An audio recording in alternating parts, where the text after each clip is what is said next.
Good afternoon, and I'm very happy to have with us Dr. Meetu, who has very kindly agreed to do a live session with us on pink eye. She is practicing as a consultant ophthalmologist at Cosmos Eye Care. She has done her residency from Dr. Ram Manohar Lohia Hospital, New Delhi, and ICO from UK Awards. She has won the Haryana Garima Awards 2019 and many others.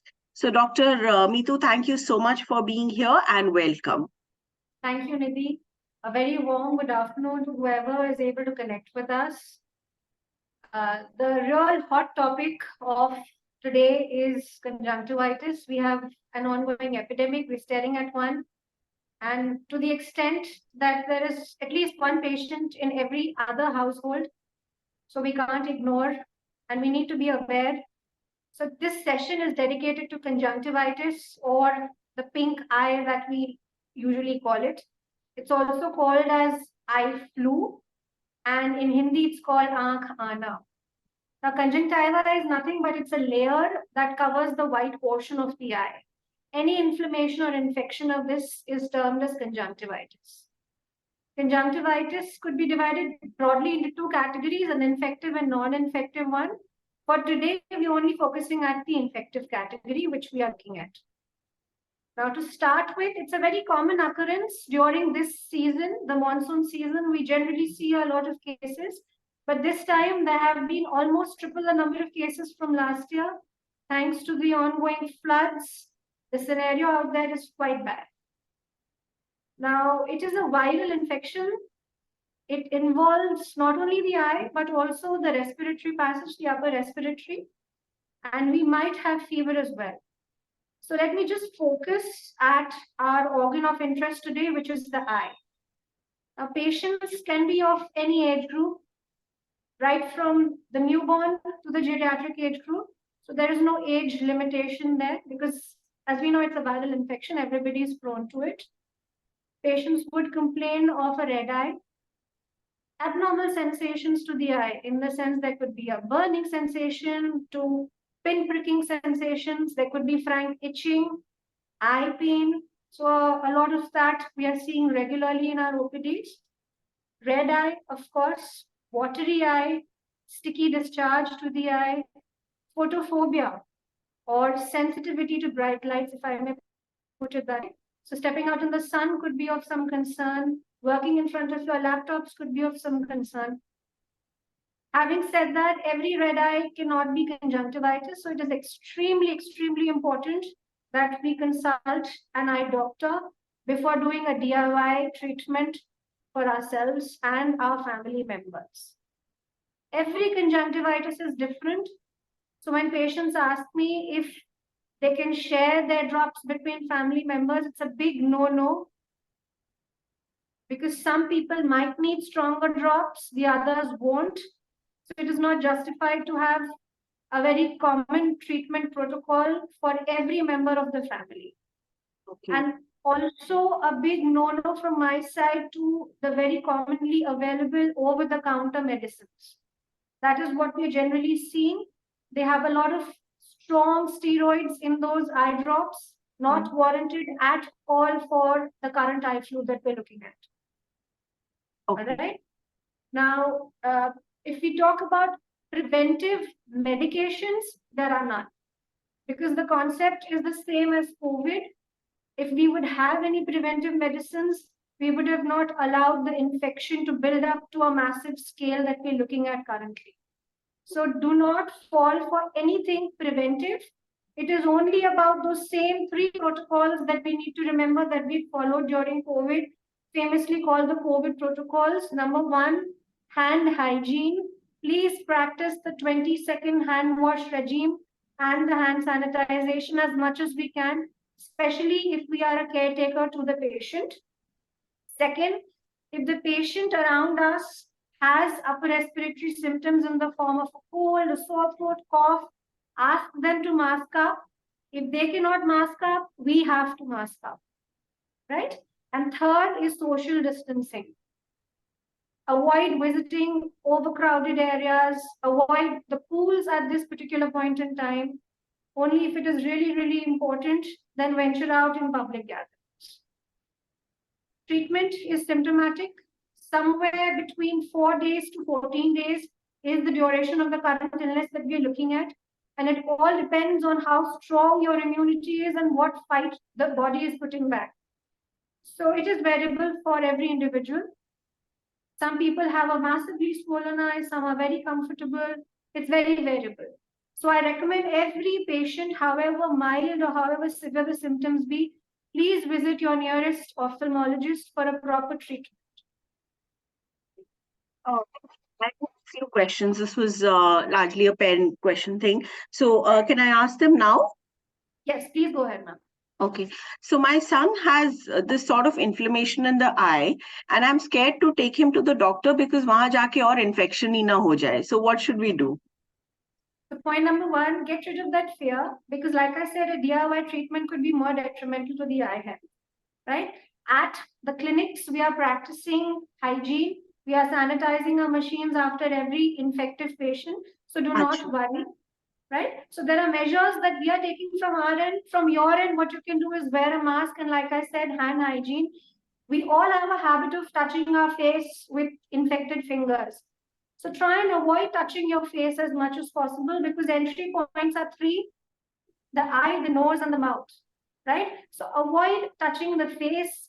Again, very, in bold letters, I would like to highlight hand hygiene is the key to safeguard yourself from any viral infection, not only this particular.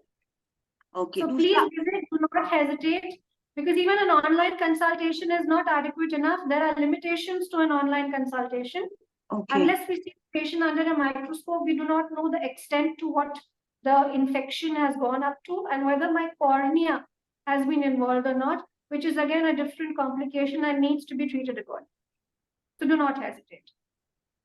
Okay. Secondly, you just spoke about this upper respiratory infection, etc. So, is there a linkage between conjunctivitis and cough, cold, etc.?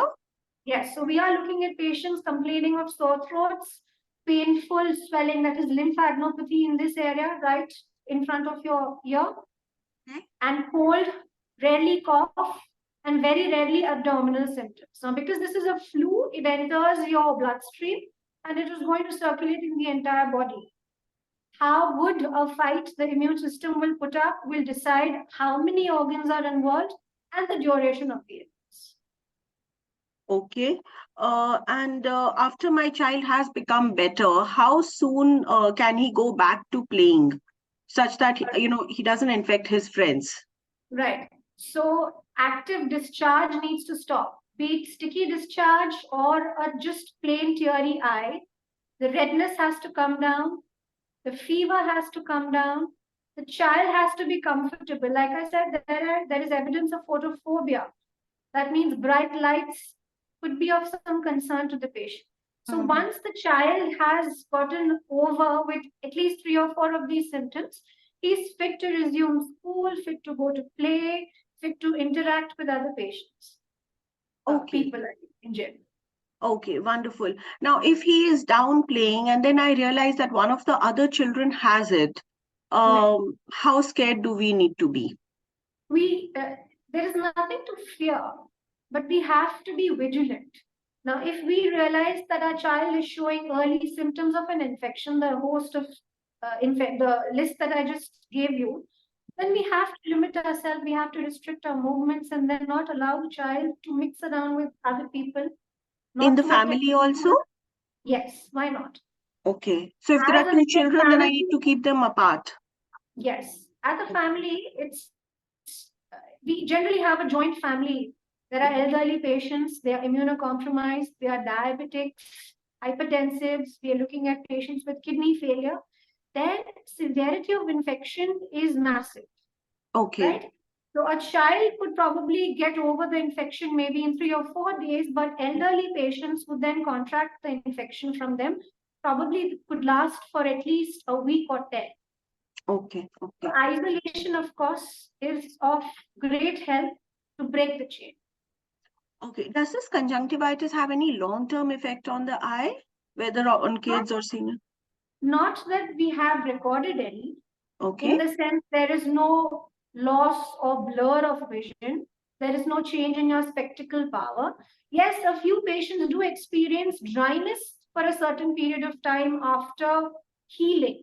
That's because of some inherent changes in the tissue that happen during the recovery process. That is also a manageable thing. Nothing permanent, I would say. Yes, but extended, yeah, for a couple of weeks, probably one might feel the photophobia, some sensitivity, and dryness, for which moisturizing drops play the most important. Acha. And Doctor, my last question, thank you for taking all these questions so patiently. My Oh, child already has dry eyes, so is he more susceptible to conjunctivitis? tears play an important role in preventing infection.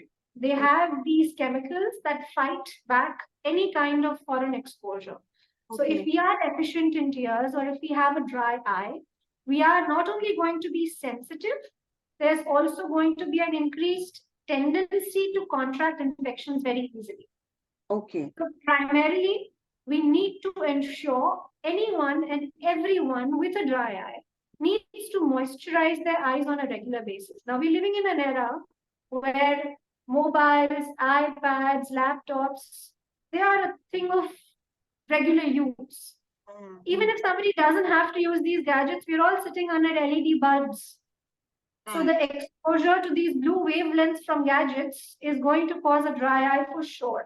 And recommendation is for everybody because dry eye is a very subjective phenomena.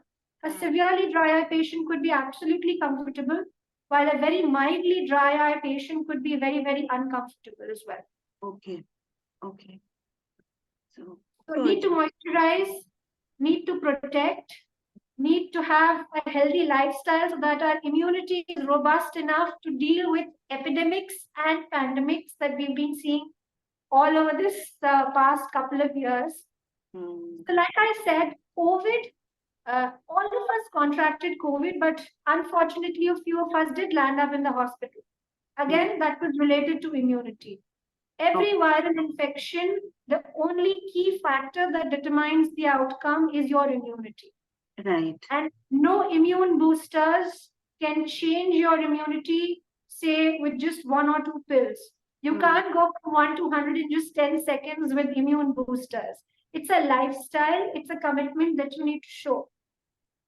So we need to build that over time so that we are strong enough as a society to fight back these epidemics whenever they occur. Right. So thank you so much for your time. This has been a very enlightening session. Pleasure, pleasure. Thank you so much for having me. All right. Bye-bye. Bye bye. Take care. Thank you.